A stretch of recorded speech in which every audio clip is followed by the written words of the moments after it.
ቅዳሜ፣ እሁድ የሚደረጉ ይሆናሉ። 18ኛ ሳምንት የእንግሊዝ ፕሪሚየር ሊግ የጨዋታ መርሃ ግብር ኦልድ ትራፎርድ ላይ ማንቸስተር ዩናይትድ ከኒውካስል በሚያደርጉት ጨዋታ ይጀመራል። ነገ ምሽት 5 ሰዓት ላይ በማንቸስተር ዩናይትድና በኒውካስል መካከል ጨዋታ ይደረጋል። ማንቸስተር ዩናይትድ ያለ ብሩኖ ፈርናንዴዝ፣ ያለ ብሪያን ምቦሞ፣ ያለ አማድ ዲያሎ፣ ያለ ኖሳይር ማዝራዊ ጨዋታውን ያደርጋል።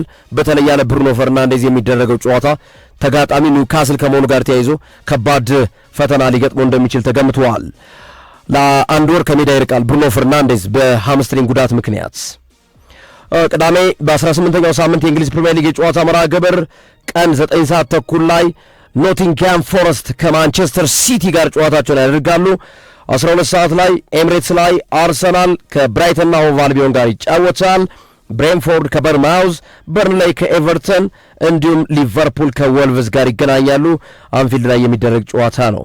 ዌስትሃም ዩናይትድ ከፉላም ሌላኛው 12 ሰዓት መርሃ ግብር ነው። ከምሽቱ 2 ሰዓት ተኩል የሚጀምረው ጨዋታ በቼልሲና በአስቶን ቪላ መካከል የሚደረግ የጨዋታ መርሃ ግብር ነው። ስለዚህ አድማጮቻችን ነገ የሚደረገውን ጨዋታ እንዲሁም ቅዳሜ 3 ጨዋታዎችን በቀጥታ የምናስተላልፍላችሁ መሆኑን ለመግለጽ እንወዳለን። እሁድ ሰንደርላንድ ከሊድስ ዩናይትድ፣ ክሪስታል ፓላስ ከቶተንሃም ሆትስፐርስ ጋር ይገናኛሉ። ማክሰኞ የእንግሊዝ ፕሪሚየር ሊግ በ19ኛ ሳምንት የጨዋታ መርሃ ግብሩ ዋና ዋናዎቹን የምትጠብቋቸውን ለመጠቆም ያክል ቼልሲ ከበርንማውዝ ስታንፎርድ ብሪጅ ላይ ይጫወታሉ። አርሰናል ከአስቶን ቪላ ጋር ማክሰኞ ይገናኛሉ። ስለዚህ አርሰናል በሁለት ቀን ልዩነት ብራይተንን ገጥሞ አስቶን ቪላን ይገጥማል ማለት ነው። በጣም በርካታ የአርሰናል ደጋፊዎች የሚጠብቁት ጨዋታ ማክሰኞ የሚደረገውን ጨዋታ ነው ከአስቶን ቪላ ጋር የሚኖረው። ምክንያቱም አስቶን ቪላ ባለቀ ሰዓት ቡንዲያ ጎል አስቆጥሮ ብዙዎች የአርሰናል ደጋፊዎች ስቲል እስካሁን ድረስ ያልወጣላቸው ህመም በአስቶን ቪላ ቡድኑ የተሸነፈበት ሂደት ነው እና አስቶን ቪላን በቀጣዩ ጨዋታ መቼ ነው የምናገኘው እያሉ በርካታ ደጋፊዎች ባለፈውም ሀሳባቸውን ሲሰነዝሩ ነበር። ማክሰኞ ምሽት የሚደረግ ጨዋታ ነው አርሰናል ከአስቶን ቪላ። ከዛ በፊት ግን ቅዳሜ ከብራይተን ጋር አርሰናል ይጫወታል። ሁለቱንም በሜዳው ኤምሬትስ ላይ የሚያደርገው የጨዋታ መርሃ ግብር ይሆናል። ሮብን ይዘሉና ሐሙስ ወይም የፈረንጆች አዲስ ዓመት ላይ ሊቨርፑል ከሊድስ ዩናይትድ፣ ሰንደርላንድ ከማንቸስተር ሲቲ ጋር ይጫወታሉ። ከዛ ተጠባቂው ጨዋታ የቼልሲና የማንቸስተር ሲቲ ጨዋታ እሁድ ጃንዋሪ 4 የሚደረግ ይሆናል ማለት ነው። ጃንዋሪ 4 የሚደረግ ጨዋታ ቼልሲ ከማንቸስተር ሲቲ ኢቲሃድ ላይ የሚደረገው ጨዋታ። እነዚህን ጥቆማዎች ለመስጠት ያክል ነው። ሶፊ አንተ ጋር ያሉ መረጃዎችን እንመልከት። እሺ ግርሜ፣ እኔ ጋር ካሉ ስፖርታዊ መረጃዎች መካከል አንደኛው ሊቨርፑልን የተመለከተ ነው። ሊቨርፑል በዚህ የጥር ዝውውር መስኮት ወደ ገበያው ለመግባት እያማተረ ነው የሚገኘው። እንደሚታወቀው የሉዊስ ዲያዝ ቦታ በሊቨርፑል ቤት ውስጥ መተካት አልቻለም እና እሱን ለመተካት አንቶዋን ሲሜኒዮን ለማዛወር ጥረት ሲያደርጉ ከነበሩ ክለቦች መካከል አንዱ ነው። ባይሳካም ያው ልጁ ሲቲን ምርጫው ማድረጉ የዝውውሩን ሂደት አስቸጋሪ አድርጎታል እና የፊት መስመሩ እየሳሳ ነው። ሉዊስ ዲያዝ አለመኖሩን ተከትሎ ኮዲ ጋክፖ የሚገባው መንገድ ቦታውን እየሸፈነ አይደለም። ባለፈው ጨዋታ ላይ ጎል አስቆጥሮ አሌክዛንደር አይዛክ ተጎድቷል። ለወራት ቢያንስ ከ2 እስከ 3 ወራት ድረስ ከሜዳ ይርቃል። ስለዚህ አጥቂ መስመር ክፍተት አለበት እና ሊቨርፑል አይኑን የብሬንፎርዱ አጥቂ አይጎር ቲያጎ ላይ አድርጓል። ለአሌክዛንደር አይዛክ ምትክ እንዲሆን ማለት ነው። አሌክዛንደር አይዛክ ለወራት ስለማይኖር አይጎር ቲያጎን ከብሬንፎርድ በማምጣት ለአይዛክ ምትክ የማድረግ እቅድ እንዳለ የመረጃ ምንጮች እየጠቀሱ ነው የሚገኙ። ሊቨርፑሎችም ከወዲሁ ንግግር ጀምሯል አይጎር ቲያጎን ለማምጣት። ከኤርሊንግ ብራውት ሃላንድ ቀጥሎ የፕሪሚየር ሊግ ኮከብ ጎል አግቢ ነው ብራዚላዊ አይጎር ቲያጎ እና ይህንን ተጫዋች ለአይዛክ ምትክ ለማድረግና ቡድኑ አሁን ካለበት መንገዳገድ ይበልጥ ከባድ ችግር ውስጥ እንዳይገባ አይዛክን ካጣው በኋላ የአጥቂ መስመሩ እንዳይሳሳ አይዛክ አለመኖሩን ተከትሎ ኤኪቲኬ ብቻ ነው ብቸኛ 9 ቁጥር አጥቂያቸው። ኤኪቲኬ ቢጎዳ አማራጭ የላቸውም፣ ዜሮ ነው አማራጫቸው። ስለዚህ ለዚህ አማራጭ እንዲሆን አይጎር ቲያጎ ማምጣት ይፈልጋሉ። ግን በቀላሉ ብሬንፎርድ ይህንን ተጫዋች ይለቀዋል አይመስለኝም። ምክንያቱም ብሬንፎርድም ላለመውረድም በአውሮፓ መድረክም ለመሳተፍ ይሁን ለየትኛውም ሂደት አይጎር ቲያጎ ያስፈልገዋል። አይጎር ቲያጎ ባስቆጠራቸው ጎሎች በርካታ 3 ነጥቦችን ወስዷል ከተጋጣሚ ቡድኖቻቸው እና ይህንን ተጫዋች የሚያጣ ከሆነ ብሬንፎርድ ቡድን አይሆንም፣ ከባድ ነው። በክረምቱ የዝውውር መስኮት ሙቡሞን አጥቷል፣ ሁዋን ዊዛን አጥቷል፣ አጥቂዎቹን በሙሉ። አሁን ደግሞ ጥሩ እየመጣ ያለውን አይጎር ቲያጎን ካጣ አስቸጋሪ ነው የሚሆነው። አይጎር ቲያጎ በሌለበት ጨዋታ ላይ ብሬንፎርድ ወልቭስ ነው ሊድስ ነው በርንሌይ ነው ብሬንፎርድ በጣም ይወርዳል። አይጎር ቲያጎ በሌለባቸው ጨዋታዎች ላይ ይህ ተጫዋች ኢቭን ለብራዚል ብሔራዊ ቡድን እንደሚመረጥ እንኳን እየተነገረለት ነው ያለው። አሰልጣኝ ካርሎ አንቸሎቲ አይጎር ቲያጎን በብራዚል ብሔራዊ ቡድን ውስጥ ሊያጠቃሉ እንደሚችሉ እየተዘገበ ነው ያለው እያሳየው ካለው አቋም አንጻር። ስለዚህ በቀላሉ ሊለቁት አይችሉም። ግን ሊቨርፑሎች ካለባቸው ችግር አንጻር የተጠየቁትን ገንዘብ ከፍለው ይህንን ተጫዋች ሊያመጡ ይችላሉ። አሁንም ባንክ ሰብረው ከፍተኛ ዋጋ ላይሆን ይችላል። በእርግጥ የተጫዋቹ የዝውውር ዋጋ ከ60 ከ50 ሚሊዮን ፓውንድ የሚልቅ ላይሆን ይችላል። ግን ያም ቢሆን በጥሬ የዝውውር መስኮት ትልቅ ገንዘብ ነው እንዲህ አይነት ገንዘብ ማውጣት እና የአይዛክ መጎዳት ሌላ ኪሳራ ደግሞ ይዞ መጥቷል። የወጣበት ገንዘብ አለ 125 ሚሊዮን ፓውንድ።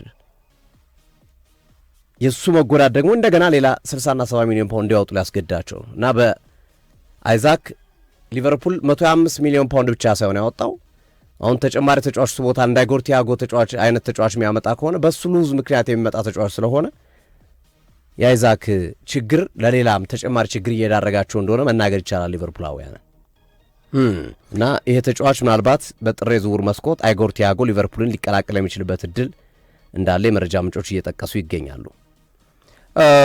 እኔ ጋር ያለው መረጃ አርሰናል በቀጣዩ ዓመት ያዘጋጀው ማሊያ ይፋ ሆኗል። ስንተኛው ማሊያ እንደሆነ ግን እስካሁን አልታወቀም እና 3 ተጫዋቾች ቤን ዋይት፣ ኤብሪቺ ኢዜ እና የኮሬስ ይህንን ማሊያ ለብሰውት ነው እንግዲህ የታየው። ምናልባት ቲክታክ ላይ ላሉ ማሳየት ይቻላል። ያው ቲክታክ ላይ ላሉ በደንብ ይታያቸዋል። የቀጣዩ ዓመት የአርሰናል ማሊያ ያምራል አይደል ሶፊ? አዎ፣ ግን እንደዚህ አይነት ስፔሻል ኤዲሽኖች ናቸው የሚሰሯቸው ማሊያዎች ላይ ይችላሉ። ስፔሻል ዝም ብሎ ይሄኛው ሊክ አድርገው ነው። ግን አንዳንዴ ላይክ ለምሳሌ የገና ምናምን ብሎ የሚሰሯቸው አሉ። ለምሳሌ በአንድ ወቅት አስታውሳለሁ አምና ነው ምናምን ለንደን አካባቢ በቢላዋ የሚወጉ ሰዎች በዝተው ነበርና እሱን ለመከላከል ወይም እሱን ትምህርት ለመስጠት ነጭ ማሊያ አርሰናል ለብሶ ይገባ ነበረ እና እንደዚህ አይነት ነገሮች ይኖራሉ። ስፔሻል ኤዲሽኖች ስፔሻል የሆኑ ምርቶች አንዳንዴ ይመረታሉና እንዳልከውም ሊክም ሆኖ ይችላል ወይም አምልጦ ነው ይችላል። ግን ሞሮለስ ግን እንደዚህ አይነትም ነገሮች ሊኖሩ ስለሚችሉ በሁለቱም አቅጣጫ ማየት ተገቢ ሊሆን ይችላል ብዬ አስባለሁ። ግርሜ ይሄኛው የወጣው መረጃ እንግዲህ ያገኘሁት መረጃ ነው የሚለው ያገኘሁት መረጃ በቀጣዩ ዓመት አርሰናል የስንተኛው ማሊያ እንደሆነ ነው ያልተረጋገጠው። ሰርድ ኪት ነው ሰከንድ ኪት ነው የሚለው ነው እንጂ ያልተረጋገጠው በቀጣዩ ዓመት ከሚጠቀማቸው ማሊያዎች መካከል አንዱ እንደሆነ ተገልጿል። ሶፊ እንዳልከውም ሊሆን ይችላል። ግን እዚህ ጋር እያለ ያለው መረጃው ግን ሾልኮ እንደወጣ ነው የተጠቆመውና 3ቱ ቤን ዋይት፣ የኮሬስ እና ኤብሪቺ ኢዜ ፎቶ የተነሱበት ማሊያ ነው እና ከዚህ አንጻር ይሄኛው መረጃ እንደዛ ይላል። ሶፊ ያልከውንም እኔም የምጋራበት ይሆናል ብዬ አስባለሁ። እሺ፣ ሌላው ሰሞኑ እየተነሳ ያለው የማንቸስተር ዩናይትድ እና የሮብን ኔቬዝ ጉዳይ ሲሪየስ እየሆነ መጥቷል። ማንቸስተር ዩናይትዶች ካለባቸው የቡድን ጥልቀት ችግር አንጻር ያንን ለማስተካከል ስራ እየሰሩ ነው ያሉት። ሮብን ኔቬዝን ከሳውዲ አረቢያ ለመመለስ ወደ አውሮፓ መድረክ የተጫዋች በ24 ዓመቱ ነበር አውሮፓን በቃ ብሎ ወደ ሳውዲ ሄደው ከፍተኛ ገንዘብ ተከፍሎት አሁን ወደ አውሮፓ መመለስ ይፈልጋል እና የዚህ ተጫዋች ወኪል ሆርሄ ሜንዴዝ ናቸው። ማንቸስተር ዩናይትዶች ሆርሄ ሜንዴዝን ማናገር ጀምረዋል። ከሆርሄ ሜንዴዝ ጋር ተደዋውሏል። የስልክ ግንኙነቶችን አድርገዋል። አለፍ ሲልም ከዝውውሩ ጋር ተያይዞ ከደሞዝና መሰል ነገሮች ጋር በተያያዘ ድርድር ለማድረግ ቀነ ቀጠሮ መያዛቸውን የመረጃ ምንጮች እየጠቀሱ ይገኛሉ። ስለዚህ ሮቤን ኔቬስን ማንቸስተር ዩናይትድ የሚያገኝ ከሆነ በጣም በጣም በጣም ትልቅ ስኬት ነው የሚሆንለት በዚህ የጥር ዝውውር መስኮት። እንዲህ አይነት ተጫዋቾችን ጥራት ያላቸው ተጫዋቾች በጥር ዝውውር መስኮት ማግኘት ፈተና ነው፣ ከባድ ነው። ክለቦች አይለቁም ከሚያደርጉት ውድድር አንጻር እና ኔቬስ ግን ማንቸስተር ዩናይትድ ጠንከር አድርጎ እየሄደ ነው። ሆርሄ ሜንዴዝንም አናግሯል። በክለቡ በኩል ያሉ ሰዎችንም ማነጋገር መጀመሩና በምን መንገድ ዝውውር ሊፈጸም እንደሚችል ሀሳብ እንዲሰጧቸው መጠየቃቸውን የመረጃ ምንጮች እየጠቀሱ ይገኛሉ። ሌላው ማርክ ገሂ ነው። ማርክ ገሂ የተጫዋች እንግዲህ አሁን ላይ ሁሉም ክለቦች የሚፈልጉት ተከላካይ ነው። ከማድሪድ እስከ ባርሴሎና፣ ከባየር ሙኒክ እስከ ሲቲ፣ ከሊቨርፑል እስከ አርሰናል እስከ ቶተናም ሁሉም ክለቦች አውሮፓ ላይ ያሉት ትልልቅ ክለቦች አጥብቆ ይፈልጉታል። ማርክ ገሂ ተጫዋቹ በጥሬ ዝውውር መስኮት እንደማያወጣ ነው ዛሬ ወጡ መረጃዎች እየጠቀሱ የሚገኙት። ግን በክረምቱ የዝውውር መስኮት ላይ ግን የተሳታፊ ቡድኖች ወይም ተጫዋቹን ለማዟር የሚፈልጉ ክለቦች ቁጥር ይጨምራል ተብሎ ይጠበቃል። ለምሳሌ አርሰናል እዚህ ዝውውር ውስጥ እንደሚገባ እየተነገረ ነው ያለው። በነፃ ነው፣ በነፃ ዝውውር የሚገኝ ተጫዋች ነው። ነማዱኬ ሲያወሩት ነበር በቀደም። ሲያወር ጎልም አስቆጥሮ ደስታውን አልገለጸም። ጸጥ ነው ያለው። እና ለዛውም በመጨረሻ ደቂቃ አቻነት ጎል አስቆጥረ በዛ መንገድ ደስታ ለመግለጽ የሆነ ነገር ይነግራል እያሉ ይገኛሉ። አንድሪያ ቤርታ ከወዲሁ ስራቸውን ሊጀምሩ እንደሚችሉና ክረምት ላይ ማርገሂ አርሰናል ሊመጣ እንደሚችል እየተነገረ ነው የሚገኘው። ማርገሂ ወደ አርሰናል የሚመጣ ከሆነ እንደ ሙስኬራ አይነት ተጫዋቾች ሊገፉ ይችላሉ ወይም የሚያገኙት እድል ሊቀንስ ይችላል። ምክንያቱም ገሂ ከመጣ የሳሊባን ቦታ የመያዝ እድሉ ሰፊ እንደሆነ እየተነገረ ነው የሚገኘው። ለጋብሪኤል ማጋሌሽ ሂንካፒ ያለ ሶ ሙስኬራ ሶስተኛ አማራጭ ነው የሚሆነው። ወይ በውሰት ይሰጣል ወይ ሊሸጡ ይችላሉ። ግን ሞሮለስ በውሰት ሊሰጡ ነው የሚችሉት ሙስኬራ አድጎ እንዲመጣ ወይም አቋሙን ጨምሮ እንዲመጣ ከመፈለግ አንጻር። ለምሳሌ ማሪ ሰሎሞንንም በተመሳሳይ አርሰናሎች በሳሊባ መንገድ ለማሳደግ እየሰሩ ነው ያሉት። ሰሎሞንን በውሰት ሰጥተው 1-2 ዓመት ከዛ ወደ ዋና ቡድን የመቀላቀል ፍላጎት እንዳላቸው እየተነገረ ነው ያለው ማሪ ሰሎሞንን። ዝሮ ግን በዚህ አይነት መንገድ ለመሄድ ይችላሉና ማርገሂም እንደዚሁ በአርሰናል ራዳር ውስጥ ገብቷል። አርሰናል ብዙ እዚህ ዝውውር ውስጥ ከሂንካፔ ዝውውር በፊት ዝውውር ውስጥ ገብቶ ነበር። ከሂንካፔ ዝውውር በኋላ ግን ትቶት ነበር የማርገሂን ጉዳይ። አሁን ግን ተመልሶ ሊመጣ የሚችልበት እድል እና ይህንን ተጫዋች በክረምቱ ከሚወዳደሩ ከነ ሊቨርፑል፣ ከነ ሲቲ፣ ከነ ባርሰሎና፣ ከነ ማድሪድ፣ ከነ ባየር ሙኒክ ጋር አብሮ ሊፎካከር እንደሚችል የመረጃ ምንጮች እየጠቆሙ ይገኛሉ። ግርምዬ 1-2 የሀገር ውስጥ መረጃዎችን እንጠቁም። የዓለም አገር አቋራጭ ውድድር በፍሎሪዳ አሜሪካ ጃንዋሪ 10 በፈረንጆች አቆጣጠር የሚካሄድ ይሆናል እና በርካታ በዚህ በዓለም አቋራጭ ውድድር ላይ ኢትዮጵያን ወክለው እንዲሳተፉ የተመረጡ አትሌቶችን ጨምሮ የአሰልጣኞች ቪዛ ተከልክሏል በአሜሪካ ኤምባሲ። ሶፊ ታስታውሳል። እና ለሁለተኛ ጊዜም የቪዛ ጥያቄ ቀርቦ ነበር ወይም ቪዛ ጥያቄ ተደርጎላቸው ነበር። ለሁለተኛ ጊዜም ውድቅ ተደርጓል እና ለሶስተኛ ጊዜ እንግዲህ ዲሴምበር 30 ቪዛ ለመጠየቅ የኢትዮጵያ አትሌቲክስ ፌዴሬሽን ጥረት እንደሚያደርግ ገልጿል። ግን የሁሉ ነገር የመጣው በጣም በተደጋጋሚ በተለይ በአትሌቲክሱና በእግር ኳሱ ስንናገር የነበረ ነገር ነበር። እባካችሁ ህገወጥ የሰዎች ዝውውር ሊፈጠርበት ይችላል እና ጥንቃቄ አድርጉ የሚሉ ነገሮችን ስናነሳ እንደነበር አይዘነጋም። እና አሜሪካ ኤምባሲ ላይ ኢቭን አትሌቶች ተወዳዳሪ አትሌቶች ናቸው ለዓለም አቀፉ ለአትሌቲክስ ተቋም ጭምር ራሱ ያውቁታል። ሴባስቲያን ኮ ያውቁታል ይሄ ችግር የኢትዮጵያ አትሌቶች ቪዛ እንደተከለከሉ ማለት ነው። እና በራሳችን ጦስ ያመጣ ነው ብዬ ነው የማስበው ሶፊ፣ እኔ በራሳችን ጦስ። ምክንያቱም በአትሌቲክስ ፌዴሬሽንም በኩል ክፍተቶች ነበሩ። አትሌት ሳይሆኑ አትሌት ናቸው ተብለው ውጭ ሀገር እንዲሄዱ ደብዳቤ ተጽፎ በኋላ አትሌት ሳይሆኑ ቀርተው ገንዘባችንን መልሱ ሲሉ ጉዳዩ የካ ፖሊስ መምሪያ ድረስ ወንጀል ምርመራ እየተደረገበት የሚገኝ ኬዝ አለ፣ እኛ ጭምር የምናውቀው። በእግር ኳሱም በተመሳሳይ ቡናና ጊዮርጊስ ሲጫወቱ አሜሪካ ሄዶ ምን ያህል ሰው እንደቀረ ሁላችንም የምናውቀው ነው፣ የምናስታውሰው ነው።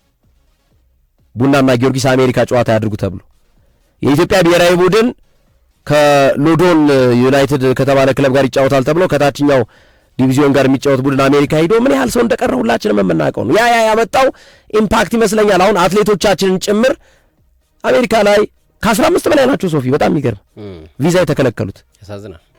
እና አሁን ባሉት አትሌቶችና ከዚህ ቀደም ቪዛ ያላቸው በእነሱ እየተፈለጉ ነው አሉ። እየተፈለጉ ነው። አገር ኳሱ ላይ እንደዚህ ነው አልኩ አንዴ አይደል?